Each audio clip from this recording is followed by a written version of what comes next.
Hello friends. तो आज की वीडियो में हम लोग देखेंगे बाइनरी ऑपरेशंस क्या होते हैं।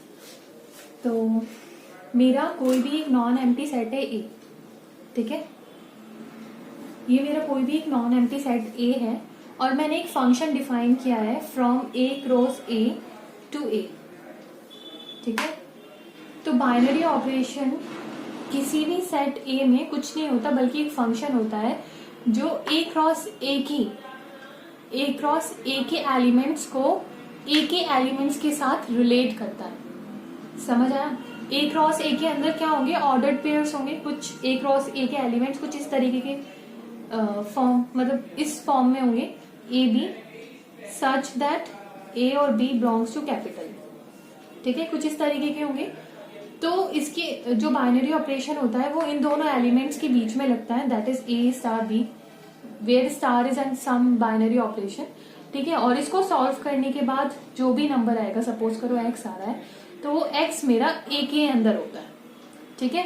तो कोई भी फंक्शन, अगर मेरा कोई एक सेट नॉन एम्प्टी सेट ए है, तो कोई भी फंक्शन जो ए क्रॉस ए के एलिमेंट्स को ए के एलिमेंट्स के साथ रिलेट कर रहा है, ठीक है, उसको हम बाइनरी फंक्शन कहते हैं। उसको हम क्या बोलते हैं? बाइनरी फंक्शन बोलते हैं। बिकॉज ये फंक्शन है तो ए क्रॉस ए के एलिमेंट, मतलब जब आप ए स्टार बी लगाओगे तो एक यूनिक वैल्यू आनी चाहिए। ये नहीं है कि ए स्टार बी की आपकी दो वैल्यू मिल रही है। बिकॉज फंक्शन का तो ये डेफिनेशन होता है कि अगर आप इसके अंदर ये फंक्शन ये लगाओगे तो ये आपको एक यूनिक इमेज देगा। और दूसरी चीज, ए स्टार बी लगाने के बाद जो एलिमेंट आएगा वो आपका ए का एलिमेंट होगा, ठीक है। वो आपकी ए की इमेज होगी। तो अगर ये दो प्रॉपर्टी सेटिस्फाई हो जाती हैं, मतलब एक फंक्शन एग्जिस्ट कर जाता है from A cross A to A, ठीक है, तो इस तरीके के ऑपरेशन को आप बाइनरी ऑपरेशन बोलते हो। और साथ में आप ये भी बोलते हो कि A is closed with respect to operation star. आप क्या बोलते हो? A is closed with respect to operation star, ठीक है। A is closed with respect to operation star. और ये स्टार कोई भी ऑपरेशन हो सकता है। It may be multiplication, addition, subtraction, division, कुछ भी हो सकता है, ठीक है। तो ये था मेरा बाइनरी ऑपरेशन। अब मेरा आता है कॉम्यूटेटिव बाइनरी ऑपरेशन। तो अब हम देखेंगे binary operations which are commutative, ठीक है। Commutative binary operation. तो बाइनरी ऑपरेशन यहाँ पर मैं स्टार से डिनोट कर रही हूँ, ठीक है, ठीक है। तो ये बाइनरी ऑपरेशन मेरा कॉम्यूटेटिव कब होगा? अगर सपोज करो मैं दो एलिमेंट ले लेती हूँ ए बी, और ये दो एलिमेंट मेरे सेट ए के एलिमेंट्स हैं। तो कॉम्यूटेटिव कोई भी ऑपरेशन कब होता है कि अगर A star B is equals to क्या हो जाए, बी स्टार ए हो जाए, तो वो बाइनरी ऑपरेशन मेरा क्या हो जाएगा? कॉम्यूटेटिव हो जाएगा। That is for all A B belongs to capital A, ठीक है।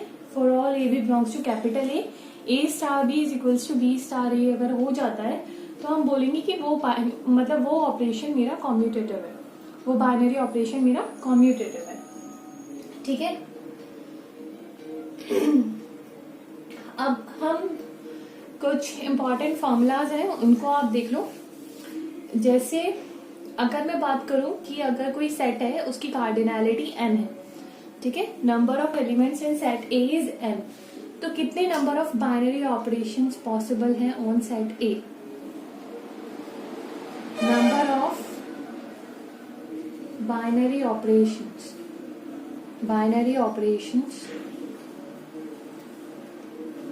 ऑन ए, कितने बाइनरी ऑपरेशन सेट ए में पॉसिबल हैं? Is n raise to power n square, ठीक है।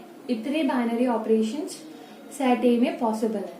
That is you can define n raise to power n square number of functions from A cross A to A, ठीक है।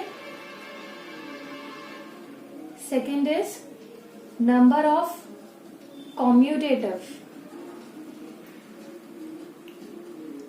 Commutative binary operations कितने possible है? That is n raise to power n plus 1/2, इतने मेरे commutative binary operations possible है। And rest are number of non commutative binary operations. तो कितने non commutative binary operations possible हैं? Total binary operations minus commutative binary operations, that is n raise to power n square minus n raise to power n plus 1/2। Is that clear? तो ये तीनों formulas आपको पता होने चाहिए, ठीक है। तो अब हम आते हैं ग्रुप पे। तो ग्रुप से पहले कुछ बेसिक टर्म्स हैं, उनका मीनिंग आपको पता होना चाहिए। पहला आता है मेरा क्वाजी ग्रुप। क्वाजी ग्रुप या फिर आप उसको बोल सकते हो ग्रुपॉइड। तो क्वाजी ग्रुप या फिर ग्रुपॉइड क्या होता है? क्वाजी ग्रुप और ग्रुपॉइड का मतलब होता है कि वो जो मेरा बाइनरी ऑपरेशन है is closed. Binary operation is closed, उसके अंदर सिर्फ एक ही प्रॉपर्टी आप चेक करोगे कि वो बाइनरी ऑपरेशन मेरा क्लोज्ड हो। क्लोज्ड का मतलब है for all A B belongs to capital A star B belongs to capital A, ठीक है। कोई भी ए बी मेरा ए के अंदर है तो उन सारे ए बी के लिए ए स्टार बी मेरा ए के अंदर होगा। That is the definition of closed, ठीक है। तो आपको क्वाजी ग्रुप अगर कोई भी सेट होगा वो आपका क्वाजी ग्रुप या फिर ग्रुपॉइड होगा, वो तब होगा अगर वो क्लोज्ड है।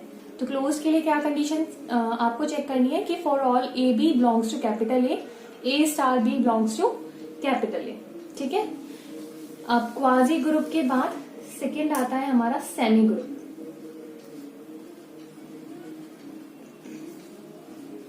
सेमी ग्रुप क्या होता है? सेमी ग्रुप के लिए दो प्रॉपर्टी अगर सेटिस्फाई हो जाती है किसी भी सेट में, दो प्रॉपर्टी, पहला क्लोज्ड और दूसरा एसोसिएटिव, ठीक है। पहला तो वो क्लोज होना चाहिए, दूसरा एसोसिएटिव होना चाहिए। आई होप एसोसिएटिविटी आपको पता है क्या होती है, ठीक है। इसको मुझे एक्सप्लेन करने की जरूरत नहीं है, ठीक है। तो वो सेमी ग्रुप हो जाएगा। सेमी ग्रुप के बाद आता है मेरा थर्ड मोनोइड। किसी भी सेट को आप मोनोइड कब बोलोगे? This is monoid.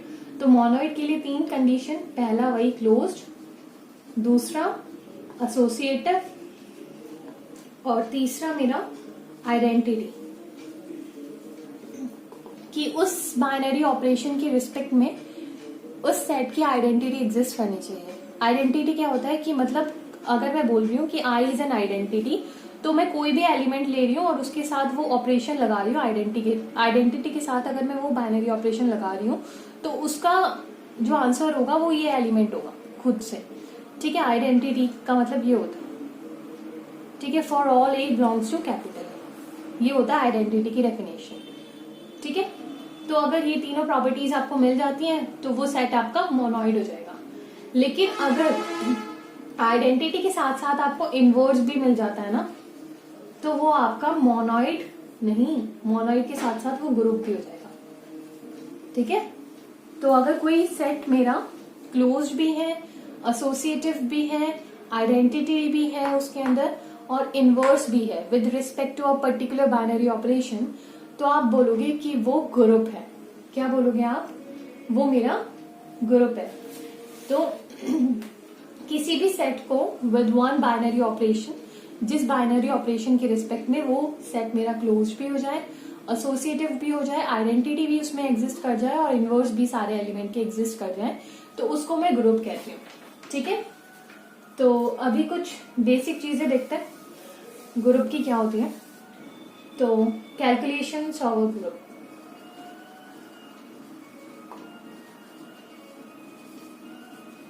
Calculations of a group, that is अगर मैंने कहीं लिखा हुआ है A raise to power N, ठीक है, A is the element of set A, ठीक है। तो A raise to power M का मतलब है A into A into A into A into this M times, this M times, ठीक है। और इसके बीच में जो ऑपरेशन लग रहा है वो वही स्टेटस को आता है, ठीक है। A raise to power minus M की बात क्या है? इसका मतलब है A inverse into A inverse into A inverse, ऐसे ऐसे करके एम टाइम्स तक, समझ आया? अब A B raise to power M है तो आप उसको कैसे तोड़ोगे? आप उसको तोड़ोगे A B raise to power m minus 1 into A B. ठीक है, ऐसा नहीं है A raise to power m और B raise to power m लिख दोगे, नहीं, ग्रुप के अंदर आपको इसे इस तरीके से लिखना होगा। समझ आया? लेकिन अगर ए बी अगर आपका बी ए के इक्वल है तो आप ए बी की power, this is a property, this is a property, this is a property, लेकिन अब अगर ए बी अगर आपका बी ए के इक्वल है तो A B raise to power M को आप A raise to power M into B raise to power M लिख दोगे। दैट इज अगर आपका ये कॉम्यूटेटिव है, बाइनरी ऑपरेशन कॉम्यूटेटिव है, तब आप ऐसे लिख सकते हो। ठीक है, और ए बी का whole inverse, this is A B का होल इनवर्स, उसको कैसे लिखोगे? उल्टा खोलोगे, B inverse into A inverse. ठीक है, so these are some calculations over the group जिसे आपको करना पड़ेगा। तो यहाँ पर ये जो है ना, ये आपका स्टैटिक साइन है, दैट इज कि कोई भी बाइनरी ऑपरेशन हो सकता है, इट में बी एडिशन, इट में बी मल्टीप्लिकेशन, इट में बी कुछ भी हो सकता है, तो वो यहाँ पर लगेगा आपका। ठीक है, आगे आप लोग देखोगे तो कुछ एग्जांपल्स ले लेते हैं। एक एग्जांपल ले लेते हैं ग्रुप का। ये एग्जांपल लिया है मैंने, n is the set of natural number with respect to binary operation asterisk. जहां पर एस्टेरिस्क को मैंने डिफाइन किया है, ए एस्टेरिस्क बी का मतलब है a plus B plus A B. ठीक है, तो आप देखेंगे मैं कि ये वाला set with respect to this binary operation is group और नॉट। तो ग्रुप के लिए मैंने 4 प्रॉपर्टीज बोली थी, वो आपको देखना है कि अगर वो सेटिस्फाई कर जाती है तो वो ग्रुप हो जाएगा। तो पहला है क्लोज्ड, देखो ये क्लोज्ड है कि नहीं है। ठीक है, तो क्लोज्ड के लिए आपको देखना पड़ेगा कि मतलब for all A B belongs to natural number. ठीक है, ए स्टैटिस्टिक बी क्या है? A statistic B is nothing but A plus B plus A B. अब ये बताओ, that is a natural number, that is a natural number. दो natural number को multiply करोगे तो अगेन आपको नेचुरल नंबर ही मिलेगा, और अगर आप 3 नेचुरल नंबर का समेशन करोगे तो ये भी मेरा नेचुरल नंबर ही होगा। ठीक है, तो ये वाला आपका नेचुरल नंबर ही होगा। तो for all A B belongs to natural number, A star B belongs to natural number, तो ये वाला मेरा क्लोज हो जाता है। सेकेंड प्रॉपर्टी है एसोसिएटिविटी। तो एसोसिएटिविटी के लिए आप A B C belongs to natural number ले लो। ठीक है, तो A star B star C की वैल्यू निकालो, तो ये क्या हो जाएगा? A star B star C, तो that is A that is B. तो इसमें कंडीशन में क्या आ जाएगा? A plus B star C, ठीक है, plus A into B star C. ठीक है, again A plus B star C का मतलब क्या हो जाएगा? B plus C plus B C. Again A यहां पर क्या आ जाएगा? यहाँ B plus C plus B C. समझ आया? तो अब इसको मल्टीप्लाई, मतलब देखो A plus B plus C plus B C plus A B plus A C plus A B C. ठीक है, इज दैट क्लियर? तो अब ऐसे ही ये मैंने A star B star C निकाला है। अब मैं क्या निकालूंगी? A star B star C. ठीक है, तो इसके अकॉर्डिंगली ए स्टार बी की वैल्यू क्या आ जाएगी? A plus B plus A B star C. ठीक है, then A plus B plus A B plus C. ठीक है, this plus this into this, that is A plus B plus A B into C. तो क्या आ जाएगा? A plus B plus A B plus C plus A C plus B C plus A B C. देखो A plus B plus C plus B C plus A B A C and A B C.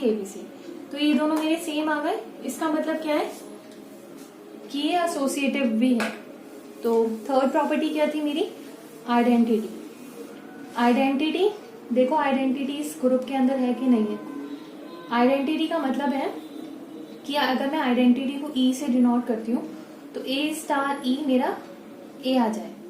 ठीक है, ए star ई का मतलब क्या हो गया, definition के accordingly that is A plus E plus A is equals to A. ठीक है, दैट इज ई को कॉमन ले लो, 1 plus A, E 1 plus A is equals to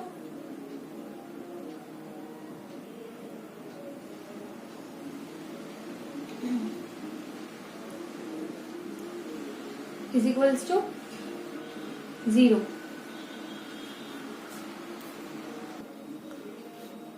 तो यहां पर ई की वैल्यू क्या आएगी, यहां पर ई की वैल्यू क्या आनी है, वो कभी भी नेचुरल नंबर नहीं आएगी। अगर मैं यहां पर ई को 0 रखूंगी तभी ये 0 होगा। इसका मतलब क्या है, या तो ई मेरा 0 है या फिर 1 plus A is equals to 0। ठीक है, 1 प्लस ए 0 हो जाएगी तो ए की वैल्यू क्या हो जाएगा, -1। ये तो पॉसिबल है नहीं। ठीक है, तो यही पॉसिबल है, क्योंकि ए -1 इसलिए नहीं हो सकता क्योंकि ए एक नेचुरल नंबर है, ये पॉसिबल नहीं है, तो यही पॉसिबल है।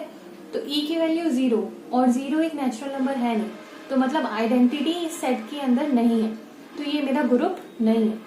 ठीक है, ग्रुप के लिए आइडेंटिटी भी होना चाहिए, लेकिन आपको 2 प्रॉपर्टी मिली है, कौन कौन सी, एक तो ये क्लोज्ड है और दूसरा ये एसोसिएटिव भी है। तो इसका मतलब क्या है, इसका मतलब है ये ग्रुपॉइड भी है, ग्रुपॉइड के साथ साथ ये सेमी ग्रुप भी है। ठीक है, लेकिन मोनोइड नहीं है क्योंकि आइडेंटिटी नहीं है, ग्रुप भी नहीं है क्योंकि आइडेंटिटी नहीं है, और इनवर्स भी नहीं। ठीक है, आप आइडेंटिटी ही नहीं है तो इनवर्स की क्या बात करोगे। ठीक है, तो आज की वीडियो में हमने ग्रुप की डेफिनेशन देखी है, ग्रुप क्या होता है। फ्रॉम नेक्स्ट वीडियो हम लोग आगे का पढ़ेंगे। ठीक है, ऑर्डर क्या होता है ग्रुप का, एलिमेंट मतलब एलिमेंट का ऑर्डर क्या होता है, क्या प्रॉपर्टीज होती है ग्रुप की। ठीक है, वो हम नेक्स्ट वीडियो में पढ़ेंगे। अभी फिलहाल के लिए इतना ही। Okay, thank you.